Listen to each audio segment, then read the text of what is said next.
Comment est-ce qu'on peut passer de parfait inconnu à pilote le plus respecté du Japon, voire même du monde entier? Bah globalement, en débarquant de nulle part, avec zéro moyen ou presque, une absence totale de peur et une maîtrise de la conduite rarement observée chez un être humain auparavant. Et malgré tout ça, gagner dans toutes les catégories du sport auto auquel on s'essaye, ou presque. Voici l'histoire de Keiichi Tsuchiya, qu'on appelle aussi le Drift King.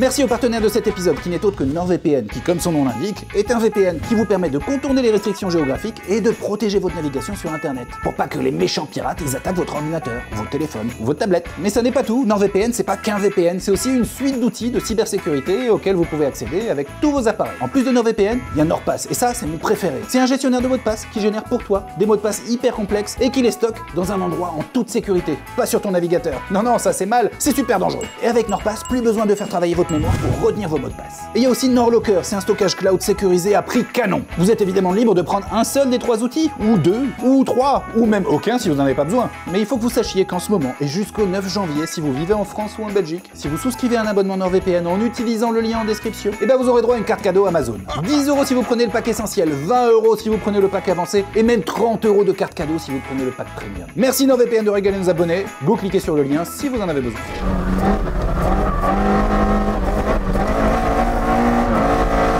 Le petit Keiichi naît à Tomi en 1956, une petite ville japonaise de moins de 30 000 habitants située pile au milieu du pays. Et autour de cette ville serpentent plusieurs routes, sinueuses, étroites, tortueuses, avec des enchaînements de virages super serrés. Et au Japon, ces routes elles s'appellent des touge. Et si vous êtes un tout petit peu intéressé à l'univers du drift, vous avez forcément entendu ce mot un jour. Et à la fin des années 60, ces routes elles changeaient un petit peu de visage en fonction de l'heure qu'il était. La journée, elles étaient empruntées par monsieur et madame tout le monde, qui allaient au travail ou rentraient chez eux. Mais une fois la nuit tombée, une fois que les usagers normaux étaient rentrés à la maison, ces routes étaient prises d'assaut par des pilotes clandestins qu'on appelait les Hashiriya. Des pilotes qui s'adonnaient à des courses illégales un peu partout au Japon. Et même si à l'époque ça s'appelait pas encore du drift, le principe était de faire des battles à 2 voitures, souvent en glisse, le long de cette route de montagne. Et c'est pour ça qu'aujourd'hui quand on utilise le mot touge, on pense pas aux routes de montagne, mais à la pratique du drift sur des routes de montagne. Et Keiichi, qui vivait donc à Tomi quand il était petit, restait réveillé toute la nuit pour écouter les moteurs des voitures et les crissements de pneus qui hurlaient dans la nuit. Et déjà ça le faisait rêver, malgré qu'il n'ait que le son et pas du tout les images. Un jour, alors qu'il était encore ado, il enfourche sa petite moto pour aller assister à une course sur le circuit de Fuji, qui se trouvait à 200 bornes de chez lui. Et là, il a découvert la compétition automobile, et cette fois, avec le son et l'image. Et parmi toutes celles qui se tiraient la bourre, ce jour-là, il y en avait une qui faisait le même bruit que celle des Hashiriya dans les virages. Une Nissan Skyline KPGC 10.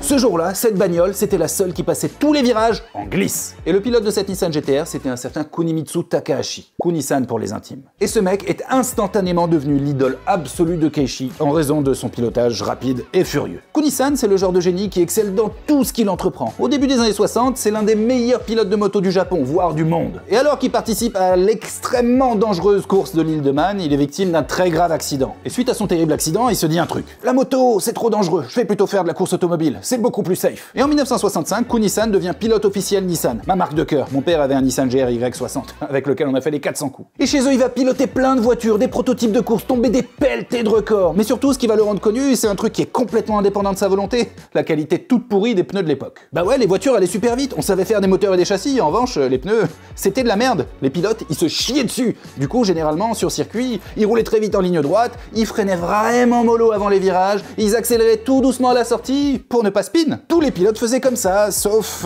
un. Kuni, ça ne va pas la tête.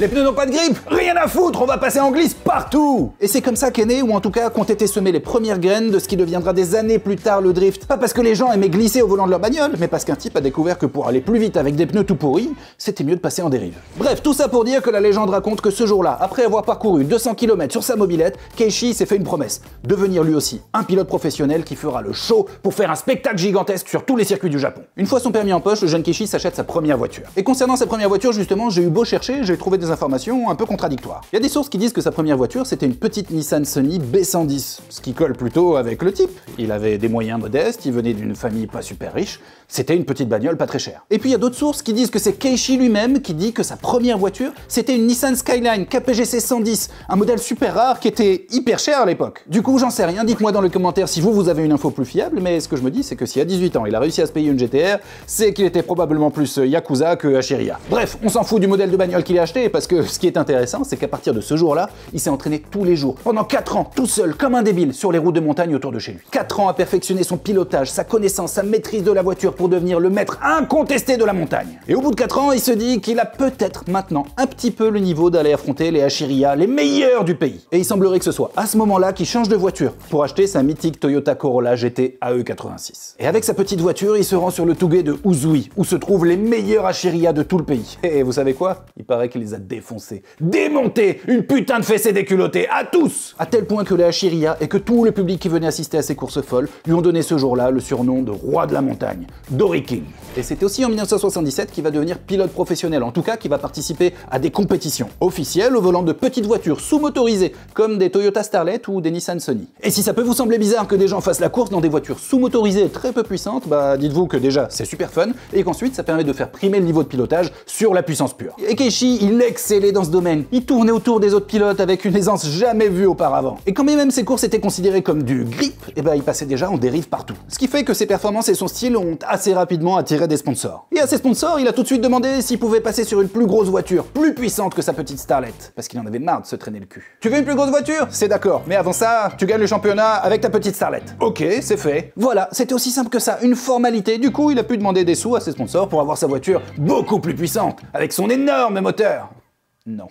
À ses sponsors, il a demandé la même voiture que celle qu'il utilisait en Touguet pour défoncer tous les autres Hachiria avec des voitures surpuissantes. Une Toyota Corolla GT AE86. Un tout petit 4 cylindres, 1,6 litre 7 soupapes. Alors ce moteur a beau être incroyable, rageur dans les tours, il ne développe que 124 petits chevaux. Waouh, trop de puissance. Eh ben rigolez pas trop, parce qu'avec cette petite bagnole, Keiichi, il va botter plus de cul que Duke dans Duke Nukem. La Corolla GT AE86, à l'époque, c'était la petite sportive abordable par excellence. Un peu comme si aujourd'hui on parlait de... Ben non, il n'y a plus de petites sportives abordables aujourd'hui. Voilà. Monde de merde, putain! Va te faire enculer la malus. Un coupé, propulsion, une boîte méca, une conception simple, bien équilibrée, la recette du bonheur, que reprendront plus tard Mazda avec les MX-5 ou Toyota avec la GT86, que les réglementations finiront par tuer à gros coups de malus. Je t'entends toi là-bas dire que les Toyota Corolla c'était des tractions, comment ils pouvaient drifter avec une traction? Eh ben non! Toyota à l'époque ils ont sorti 2 modèles de Corolla, une traction pour les gens tristes comme toi, et une propulsion pour ceux qui préféraient la joie à la tristesse. Ah! Tu me dégoûtes. Bref, je digresse encore. Keiichi, avec cette voiture, il va gagner le championnat Freshman Series en 84 et le championnat japonais de tourisme en 85. Et tout ça avec une facilité si déconcertante qu'il disait lui-même qu'il se faisait chier. C'est nul! Du coup, pour pimenter un peu les courses et amuser un petit peu le public, il avait l'insolence de passer partout en drift tout en gagnant à la fin. Alors même qu'on sait que glisser, c'est perdre du temps. Mais même en glissant, il gagnait. Quant aux autres écuries qui étaient battues par Keiichi, ils rageaient à mort. Ils comprenaient pas comment un mec sorti de nulle part avec une voiture si peu puissante arrivait à gagner tout le monde en étant buté de contre-braquage.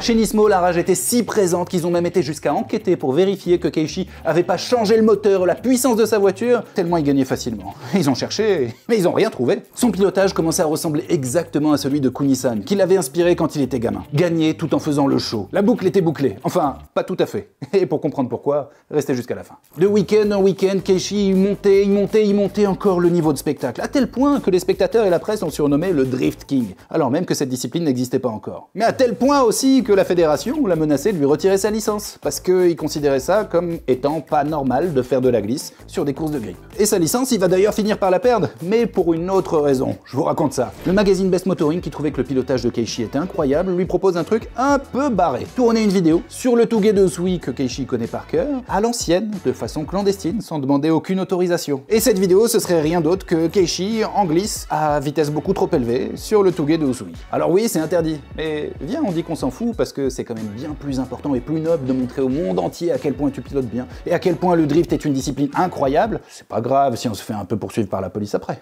Alors attention, un taxi blanc enregistré à 298 km/h. Bien reçu, on prend. Le deal était simple, Best Motoring ils apportaient les caméras, Keishi il apportait sa voiture, le Touguet était là, et puis une semaine de tournage, et c'est dans la boîte. Cette vidéo elle s'appelle Plus Pi, me demandez pas pourquoi, j'en ai absolument aucune idée. Mais si vous l'avez jamais vue, allez absolument la regarder juste après ce T5ème. C'est globalement un film porno de 20 minutes pour les fans de pilotage, avec très peu de montage et une qualité de captation assez dingue pour l'époque.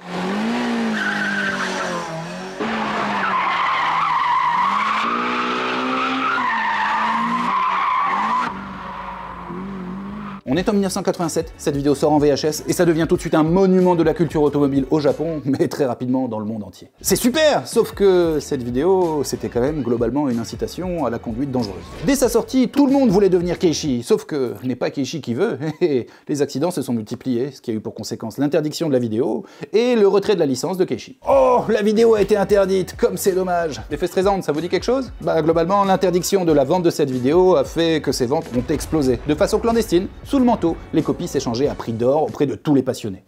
Psst, tu veux cocaïne, hashish, MDMA, vidéo de drift? Mais heureusement, la suspension de licence de Keishi n'a pas duré très longtemps. C'était juste un avertissement de la part de la justice japonaise et c'était mérité pour éviter que des gens incitent les jeunes à des comportements dangereux. Et dès qu'il a de nouveau eu le droit de piloter, il est revenu à la compétition. Et comme d'habitude, Keishi, il n'est pas venu pour enfiler des perles!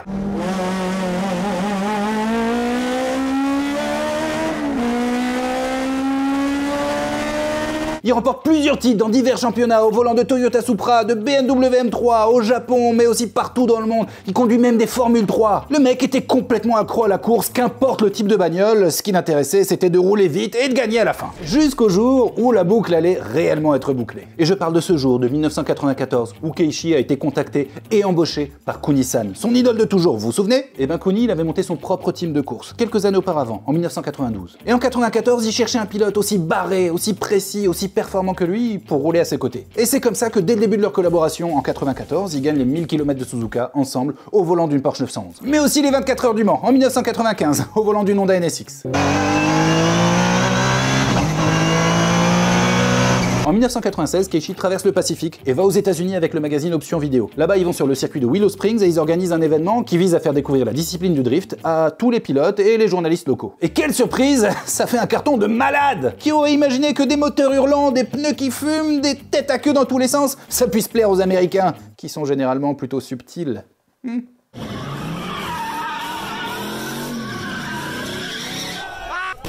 Du coup, en plus de tout son palmarès, voilà Keishi propulsé en tant qu'ambassadeur international du drift. Mais c'est pas pour autant qu'à côté, il a arrêté de rouler en compétition. Non, non. Entre 96 et 2003, il va rouler dans plein de championnats différents. Dans des Supra, dans une Chaser, une Viper, une McLaren F1 GTR. Il va même finir deuxième aux 24 heures du Mans au volant d'une Toyota GT1. Il va piloter une Panose sur le circuit de la Sarthe, une voiture de NASCAR, et j'en oublie certainement plein d'autres. Et en plus d'avoir apporté autant de choses au sport automobile au Japon, mais aussi dans le monde, Keishi va aussi apporter sa petite pierre à l'édifice de la culture bagnole. Il a par exemple été très impliqué dans l'écriture de l'animé Initial D, sorti en 98, dont il a été le directeur technique. D'ailleurs, à la base, Initial D, c'était d'abord un manga, sorti en 95, et ce manga, il mettait déjà Keishi Tsuchiya à l'honneur, parce que le personnage de Takumi Fujiwara était largement inspiré par la carrière de Keishi. Dès le début des années 2000, il cofonde le championnat D1 au Japon, et en 2006, il apparaît même furtivement dans Fast and Furious Tokyo Drift. Mais surtout, c'est lui qui faisait la plupart des cascades et qui dirigeait l'ensemble des équipes des cascadeurs. À la fin des années 2000, alors qu'il est sur le point d'annoncer qu'il va prendre sa retraite, du moins du monde de la compétition, le magazine Hot Version organise un petit événement sur le circuit de Tsukuba. Ils invitent 5000 personnes, des pilotes, des journalistes, et ils rendent hommage à la carrière de Keishi. Et ce jour-là, des milliers de personnes ont eu la chance de voir pour la dernière fois Keishi piloter des bagnoles qui avaient marqué sa carrière, dont une Honda Arta NSX avec laquelle ce jour-là, il tombe le record absolu du tour sur ce circuit. Pas une fois, mais deux, alors qu'il part à la retraite, et qu'à ce moment-là, il commençait à neiger. J'ai plus de souffle. Désormais rangé des voitures, du moins du monde de la compétition, Keishi Tsuchiya, aujourd'hui, c'est l'un des rares pilotes à avoir excellé dans autant de disciplines automobiles. Et avant de préparer ce sujet, j'avais beau connaître un petit peu le Drift King, mais je savais pas que ce surnom lui avait été donné avant même que la discipline du drift existe. Et le fait qu'on lui ait donné ce surnom alors que la discipline n'existait pas et qu'il roulait en réalité en grip, bah ça donne à ce titre une dimension beaucoup plus importante à mes yeux. Et aujourd'hui, dans son garage, au milieu de plein de voitures de malades, trône en patronne incontestée celle avec laquelle tout avait commencé, sa Toyota Corolla GT AE86. Si vous aimez le drift parce que vous pilotez, que vous êtes spectateur sur les circuits, que vous y jouez dans les jeux vidéo, que vous voyez ça ça dans des films, bah dites-vous que c'est grâce à ce monsieur et à son idole Kuni-san que le drift existe aujourd'hui.